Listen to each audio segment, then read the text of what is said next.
girlfriend on. It was very strange for boxing. Yeah, emotional, I suppose. Tired and emotional stuff. Well, we got two surprise resignations yesterday because we got Paul Keating was knocked out in Australia, and Nigel Benn was beaten here, and they both resigned. Maybe they'll take up each other's careers. The strange but true, it says in the People, their section, and one of their strange but true is that in 12 American states it is now illegal to say anything rude about vegetables. It may be strange. Can it be true? Alexander? Likely to be true. About it true, I think, is the Sunday Express lead story, which has this sort of curious story to fill a front page with, which is bid to ban Diana MP. And it seems to me that if Diana was going to want to be anything, an MP is not what she'd want to be. I think they have terribly gloomy lives, and she wouldn't have any opportunity to show off her wonderful wardrobe at all. But what they're really worried about is that she might become a Labour MP, which I think is probably, if she were going to become any MP, the most likely thing. But she'd have to give up even the title Princess of Wales to do that, wouldn't she? She could have a courtesy title, but not a peerage. But if Labour abolished the House of Lords, presumably all of that would change, so maybe it wouldn't matter. Maybe it's all a vast Labour plot. It's just not going to happen, is it? No, it's just not going to happen. Francis? It's strange, another Di one. I mean, this is the news of the world, but apparently Di catches the maid in bed with the chauffeur. I just find it odd that why would someone go to see the maid at either that early in the morning or that late at night? No, that's and where did he story? Who was? I mean, somebody at the top of the stairs said, and Di just happened to tell him, I just caught the maid in bed. Put that. We'll have that tomorrow. Yes, it's a bewildering story, but like the MP story, it's out of bare cloth, I think. The News of the World also has a story on page 10 here. The headline is, "I'm not eating doggies," says Prime Minister. Premier John Major has bow-wowed out of eating a national dish on his Far Eastern tour, boiled dog. A spokesman said yesterday, there is no way we are going to let him eat dog. Because, of course, in Britain, dog eats dog, as we well know. What's that?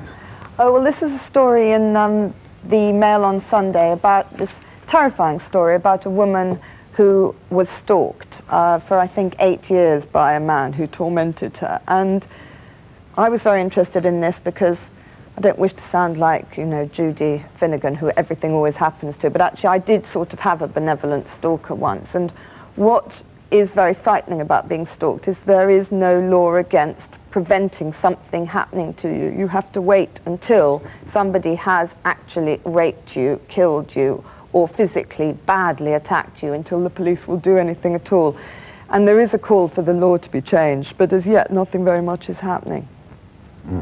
Very good point. Very good point. Francis? I'm back to Diana again, I'm afraid, because there seems to be a lot about Diana today. Unavoidable. It seems someone tried to steal the tapes from her place about the new programme about her more confessions. And again, I wonder who that could be. Who would want that tape hidden? It just means I find all that very odd that we don't actually say, well, we know who's tried to do that. I suppose we have to pretend that it's a burglar. Yeah, a bizarre story too. A bizarre story too. But most of them are fictional, but I suppose that one is probably true. And the other one with Prince Charles in the last couple of days, that Prince Charles isn't fit to be king. Well, I don't know anywhere else in the country who's been trained for the job, so it seems a stupid thing to say that Prince Charles isn't fit to be king, whether you believe in the monarchy or not. And that Ron Davis retraction on Friday night was a classic too. Semi-retraction. Your last thought of the morning, my dear Alexandra? Oh, well, this is really because I've got a 10-month-old baby, so I'm always thinking about sort of questions of motherhood and fatherhood. And You magazine have got this story about, are men any good at being fathers? And it seems to me that men probably are very good at being fathers, but what we women want them to be really is mothers, and that's where the problems lie. And the last question, my dear Francis, to you is, you've been in the news this week, your campaign against Radio 1. How's it going? Very well so far. I mean, we've issued the writ, and we'll see how that goes from there. But the man that in question, Trevor Dand, has tried libelous remarks about with us, which we may be looking into. But the whole idea of Radio 1 being a top 40 station, which was its remit, this is the only thing we're arguing about, is we actually do get in the chart, and then we don't get any support. We understand that they perhaps don't like us, don't want us to be there. That's their But I mean, when they do, if you get into the top 40, however, Yes, exactly. then One they should be play played. you. No, they don't. You're supposed to have, I think, But in a list of the top 40, they don't only leave the out one, number the one 24. show. Yeah, they'll but play the that one on the chart show. They That's don't it. say number 24 deleted. Well, they go number 25, gone. Yeah. But the idea of selling records is if you hear them on radio, or you get a chance to like them, you may buy them. And they know, as well as everybody else does in our business, that the second week of your release is the week that you have the trouble. Perhaps your fan base gets the initial thing underway, and we don't get any pre-play, which you're entitled to. But surely with the youthful rock stations or whatever, they're entitled to make their own decision, because, for instance, you get a very strong play on Radio 2, don't you? Yeah, apparently. But I mean, that makes up for it, surely. No, I don't think so. It's the remit of Radio 1 was to be a top 40 station. That's all we're asking for, is to be played when we're in the top 40. If we don't get in... But they've changed their remit. They say they're not a top 40 station now, don't they? Well, they are a top 40 station. It's part of the charter. Initially, surely that can't be changed just because two men take a job in and they say we're going to change the charter. If so, then there was an issue with the other things that they said about trying to appeal to the youth.